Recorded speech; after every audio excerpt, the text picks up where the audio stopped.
9 ذی الحج کی فجر کی نماز کے فوراً بعد سے 13ویں ذی الحج کی عصر تک ہر فرض نماز کے بعد مرد حضرات کے لیے با آواز بلند اور خواتین کے لیے آہستہ آواز سے ایک مرتبہ ان کلمات کا پڑھنا واجب ہے: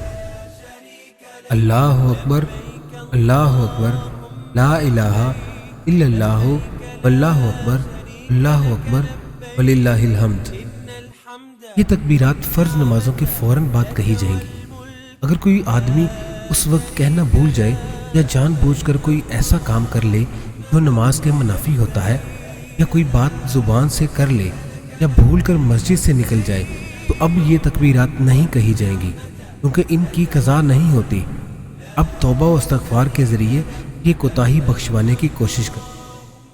اگر کسی نماز کے بعد امام صاحب تکبیر کہنا بھول گئے تو ان کا انتظار نہیں کرنا چاہیے، بلکہ مقتدی خود ہی یہ تکبیرات کہنا شروع کر دیں۔